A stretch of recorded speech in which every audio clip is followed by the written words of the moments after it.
Hi all, I'm Angela, and I've got a rather commonplace problem. A lot of people suffer like I did, but that doesn't make the situation better. After all, it always feels bad when your parents love your younger siblings more. Once, I was the beloved child in the family. We've got a lot of relatives, you see. A lot of cousins, uncles, aunts, grandpas, and grandmas who are always around. Yet, I've always separated my nearest circle from all the other family members. My circle consisted of only Mom and Dad. They loved me, sang me lullabies, and tended to my scratched knees. I knew that they'd always be with me and care about me, but I never made use of their love, I swear. You see, I am not a capricious child. I honestly believe that if you are treated well, you should correspond. If your parents trust you, you mustn't betray their trust. You must always gift them something in return, as it should be. I studied well, as if I actually have some reputation to uphold. I rarely even receive something less than an A. The only two exceptions to the rule were PE and math. I was never really good at PE, and our math teacher just plain didn't like me. Tell me, how the absence of a full stop at the end of a sentence could ever matter in math? I was always sure that in math, numbers mattered, not the punctuation marks. Still, Mom and Dad never scolded me for this. They even went to school and had a talk with my math teacher to understand the situation better. Everything was great until I got a brother. My parents were a brave bunch. They decided to make a second child when their firstborn was already 13. Of course, they didn't bother to tell me about that beforehand. One day, Mom just touched her belly in a very special way and told me that soon I'd have a brother. I was so glad to hear that. At the moment, the whole idea of getting a younger brother seemed really cool to me. Besides, Mom and Dad looked so happy back then. My parents even looked younger. Mom in particular was so beautiful with that bulging belly of her. Dad and I were really protective of her and gave her everything she wanted. But then my brother was born, and we entered the period of endless taking care of the baby fuss. Now my parents looked like two very tired shadows, and the situation grew even more bothersome with each passing day. I helped them as much as I could, but it was quite hard for me as well. One day, I woke up and found myself standing in the middle of the room with my little brother in my arms, singing a lullaby to him. It was the middle of the night, and it felt horrible. My brother's teething, stomach cramps, his first steps, and his first word. I experienced it all. Sometimes it seemed to me that he was actually my child, because I was always somewhere near him. Still, I enjoyed helping Mom take care of the baby. And the kid himself was so cute, joyful, always smiling. I played with him and read him fairy tales. But then Mark slowly became the center of my family's attention. Once, for example, I came home at the end of the semester with a report card full of A's and A+.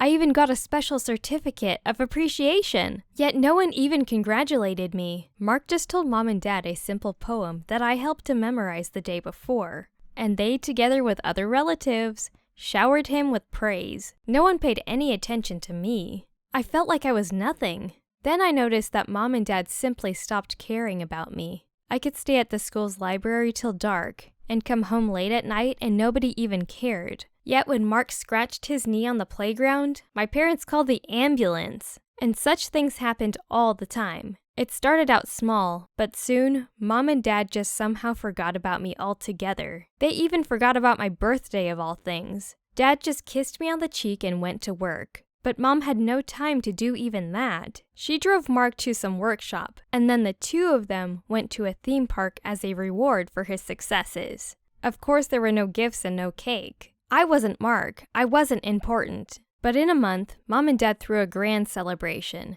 You see, it was Mark's 3rd birthday, and that date became our family's greatest holiday of the year. That really showed the difference between him and me. My parents thought only about Mark. They concentrated on his well-being and paid no attention at all to any achievements of mine. I became an honor roll student, was awarded some actual grants for my history project, and even won a trip abroad. Yet at home, I got reprimanded for not helping Mom enough with Mark. Frankly speaking, I didn't even want to see him anymore. I felt like he had stolen everything from me. Of course, that was a stupid thought. Mark was a totally sweet child. It wasn't his fault that our parents decided to neglect me. Yet, I couldn't stand it anymore. When I turned 17, I left home forever. I didn't enter the university I was dreaming about since childhood. Instead, I went to a nearby college because they allowed high school graduates to enter and granted me a dorm room. I just wanted to leave my former home as soon as possible. Now I live in a dorm, study a lot, earn my own living, and work towards being the very best once again. But now for my own sake. I don't actually communicate with Mom and Dad, except sending them some greeting cards and occasional gifts for Mark. Mom sent me several letters where she chided me for leaving the family and offered for me to return. Yet, I won't return to those who never cared about me. Hi, I'm Karen, Angela's mom. I really want my daughter to just come back to the family, to come home, but I'm afraid it's already too late. Yet, I still hold out for hope that she'll understand my point of view. Once upon a time, I thought I had a perfect family. Unfortunately, this turned out to be just an illusion. It's really hard to admit that I might have been the one that destroyed my perfect little family all by myself. My husband and I have a loving and wonderful marriage, a rarity these days. We met as teenagers and have never separated. Soon, we're even going to celebrate 20 years of marriage, a big anniversary. When we were only teens, my husband courted me in such romantic ways. There were kisses in the moonlight, dancing, starry nights spent together, all that sort of stuff. And once, during a date, we looked at the stars together, and I made a wish on a shooting star. I wished to always be as happy as we were in that moment. For a long time, I thought that my wish had come true, even more so when we had little Angela. She grew up as a funny, smart, and soft kid. My husband and I loved her, and still do love her so very much. She was our little ray of sunshine, the center of our lives. And of course, we really tried to ensure that our little sunshine was always smiling. We got so lucky. Angela appeared to be calm and collected even as a baby. She actually learned how to read before she could even properly speak. Somehow she always knew the difference between right and wrong, and she never hesitated to ask about things she didn't understand. I remember looking at all the other children, spoiled and capricious, and I realized that my Angela never made any fuss. Even when she was teething, she didn't cry or moan. My daughter just concentrated on gnawing at that toy, and that was it.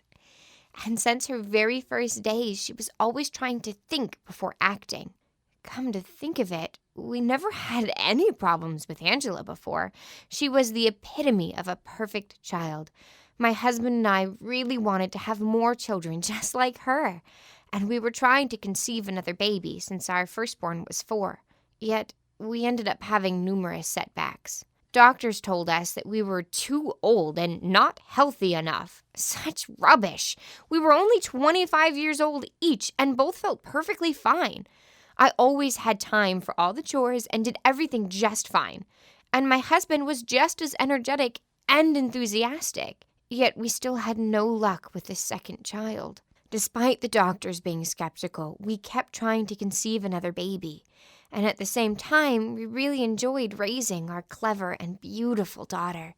She was excellent at her studies, never asked for anything, and always helped me around the house. Although no one demanded anything of her, Angela really wrapped her head around the idea that you had to repay anything good that happens to you with equal acts of kindness. Still, when it was just the chores, I wasn't actually troubled by her beliefs. And then there came Mark. Our son was an unexpected gift, a literal godsend. We'd almost lost hope, and then I felt him inside my belly. I was quite afraid that Angela might become jealous. Their age difference was really significant, and she got used to being the only child. Yet, at first, everything, just like normal, was perfect. Both my daughter and my husband really pampered me when I was pregnant.